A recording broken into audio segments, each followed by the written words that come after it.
History is not a straight line, but a river with many tributaries, some violent, some subtle, all converging toward the present. At the heart of this story is an idea that the lands sacred to many should be ruled by a select few, ordained by history, justified by God, and enforced by empire.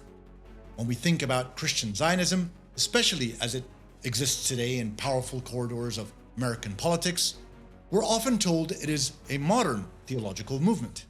But its roots stretch deep into the soil of European religious colonialism, where prophets and generals marched under the banner of Christendom, claiming dominion over lands long inhabited by others. In this journey, we'll trace that river from the Crusades, the enduring theological conflict against the Ottoman presence, and the 19th century British support for returning Jews to Holy Lands long before Herzl ever wrote his pamphlet. We will see how religion and empire intertwined to sanctify conquest, and how those ancient currents today feed the political might of the Christian Zionist lobby in the United States and Europe that champions the State of Israel as a fulfillment of biblical destiny. This narrative is woven with doctrine, diplomacy, and displacement, a continuum of colonial ambition that served to justify taking land from Muslims, Arabs, and indigenous peoples under the language of divine will. The modern Christian Zionist movement is not a departure from this past, but its latest iteration, a theological cloak over the ongoing politics of territorial domination. When Pope Urban II called for the First Crusade in 1095, the call was cast not merely as a holy journey, but as a divinely sanctioned conquest. The mission was to reclaim Jerusalem and surrounding regions for Christendom. Yet the rhetoric and actions carried with them a worldview in which the Muslim other was cast as inferior, contemptible, and in need of domination. European chroniclers and literature from the medieval West often depict the Muslim as alien, uncivilized, and spiritually tainted, a projection of cultural superiority that legitimized violence and conquest. The very term the Arabs used for these Western invaders was French, a name implying not just foreignness, but barbarism and backwardness. Lebanese author Amin Maalouf in The Crusades Through Arab Eyes summarizes how Muslim chroniclers perceived these Christian warriors.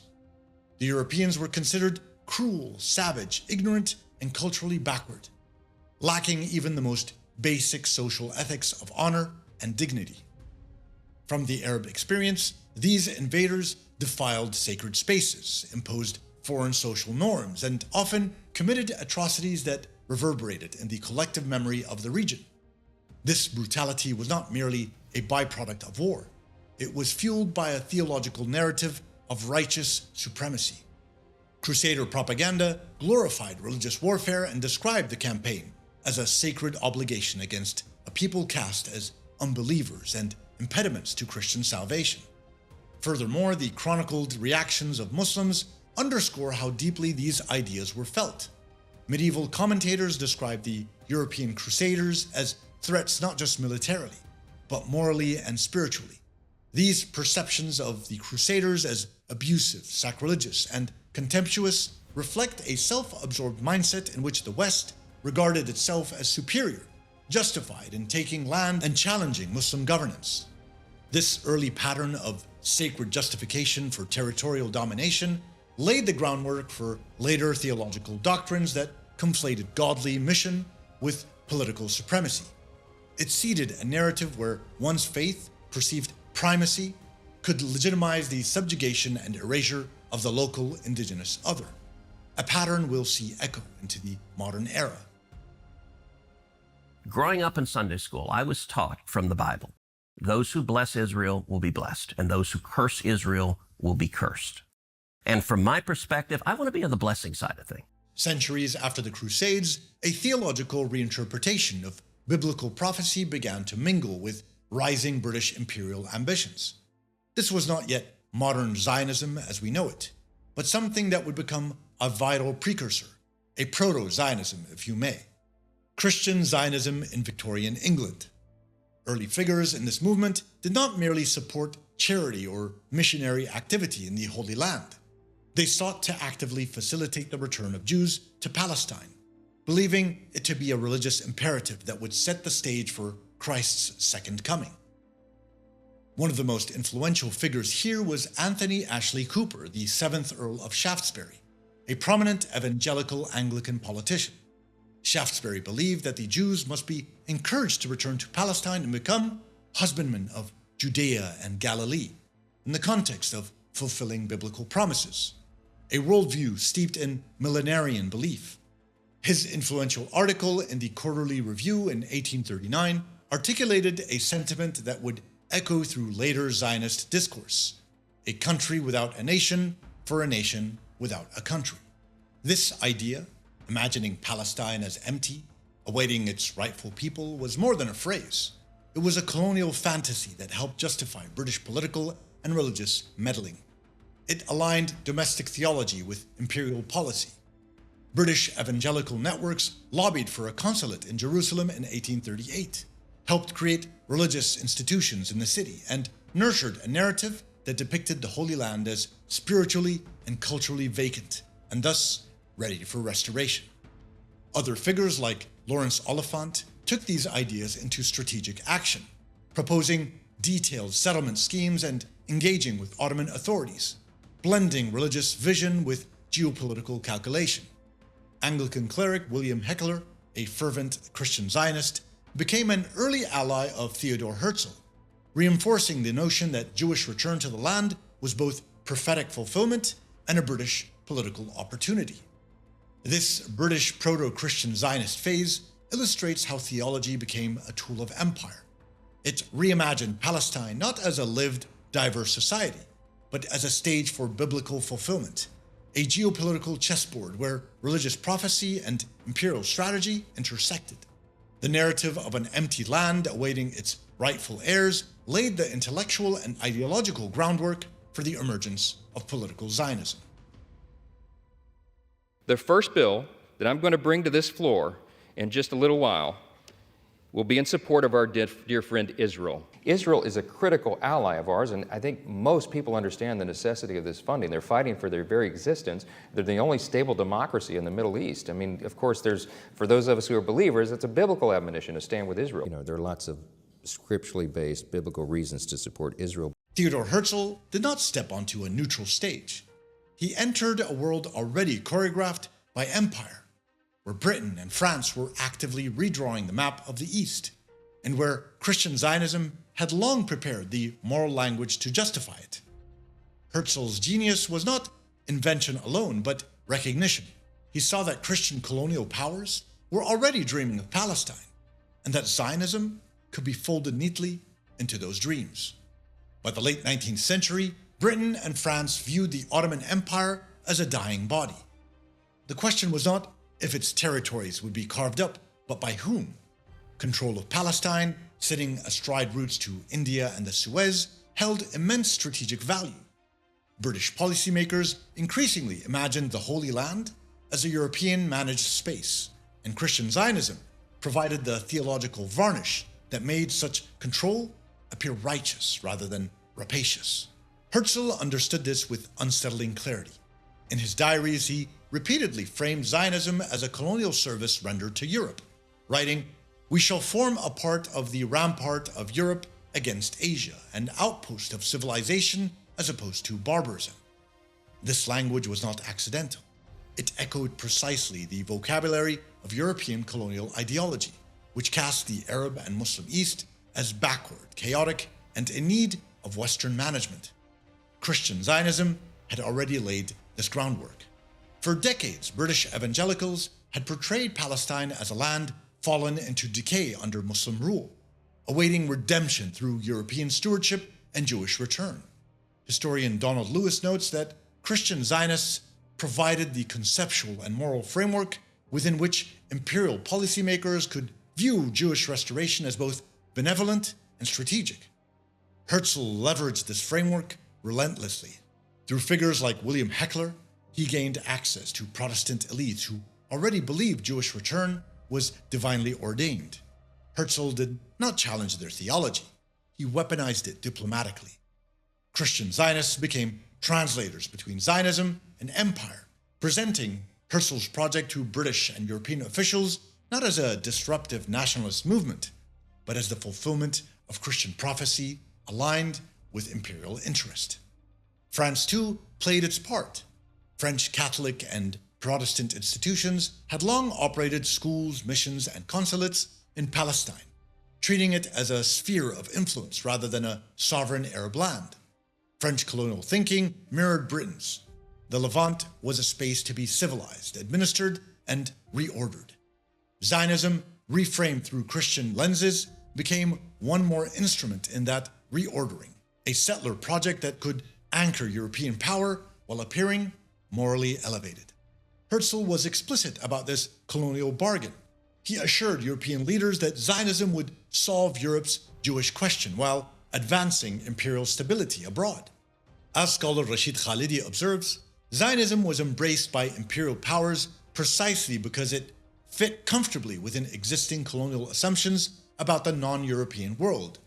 Thus, the Zionist state did not emerge in spite of empire. It emerged because of it.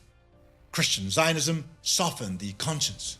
British and French colonial ambition supplied the machinery. Herzl supplied the political vehicle.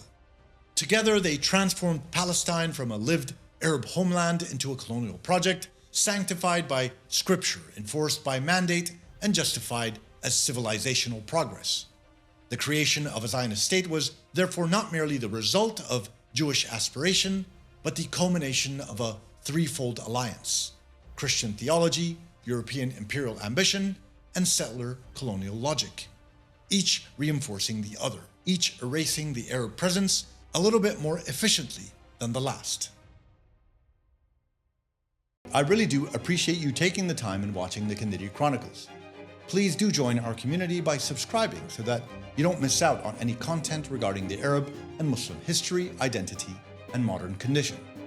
And if you really do enjoy the channel week in and week out and would like to support us even further, please do join us at our YouTube membership program as well as on Patreon.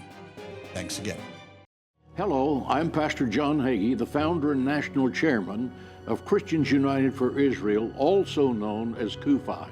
Over 40 years ago, my wife Diana and I felt the Lord's direction to create a night to honor Israel, an event that would bring Christians and Jews together in an atmosphere of honoring the Jewish people for their contributions to Christianity. Today, CUFI is the foremost pro-Israel grassroots movement dedicated to educating, motivating, and empowering millions of Americans to speak and act with one voice in defense of Israel and the Jewish people. As the 20th century unfolded, the center of global power shifted from European empires to the United States. Parallel to this shift was the skyrocketing rise of the American Christian Zionist movement, rooted primarily in dispensationalist theology, a belief that modern political events are tied to the fulfillment of biblical prophecy, including the second coming of Christ. Unlike earlier British proto-Christian Zionists who often operated within a European imperial framework, American Christian Zionists became deeply political actors within a democratic superpower.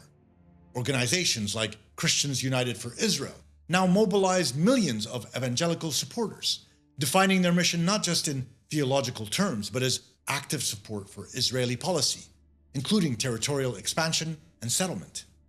Christian Zionists in America champion the idea that U.S. foreign policy should unconditionally support Israel, often opposing peace proposals that involve Palestinian sovereignty or East Jerusalem as a potential Palestinian capital. Research on Christian Zionist influence shows that leaders have actively encouraged Israeli settlements on the West Bank in opposition to long-standing diplomatic positions and have sought to align U.S. electoral politics with pro-Israel causes since the 1980s. This movement often interprets geopolitical events through a lens of eschatological urgency, asserting that Jewish control of the Holy Land is a precondition for the final chapters of biblical prophecy. This theological view is not neutral. It carries a cosmology of good and evil that frames Muslims and Arab societies as obstacles to divine fulfillment, thus dehumanizing those communities and justifying political positions that dismiss their rights.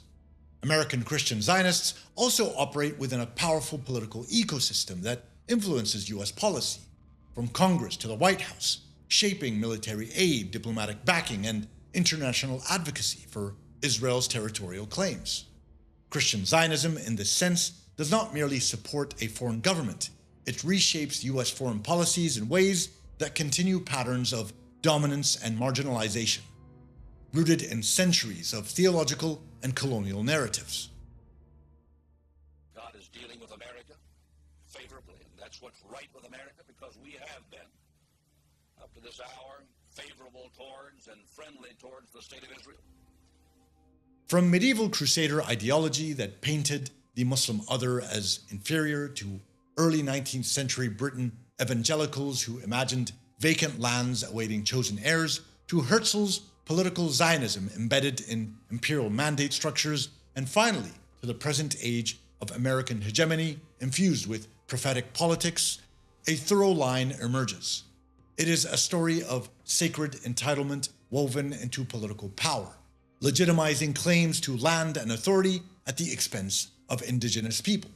This history is not merely academic. It underscores the narratives that shape current geopolitics, policy decisions, and popular imagination. When religious belief declares one group eternally entitled and casts others as obstacles to divine fulfillment, it erases the humanity of those living realities on the ground. Arab and Palestinian lives, histories, and claims become footnotes in a narrative that elevates prophecy over people. To understand the conflict over Palestine and the power of Christian Zionist support for Israeli policy is to see how ancient doctrines of supremacy and entitlement are reborn in modern political structures, and how they continue to serve narratives that justify uneven power, dispossession, and exclusion.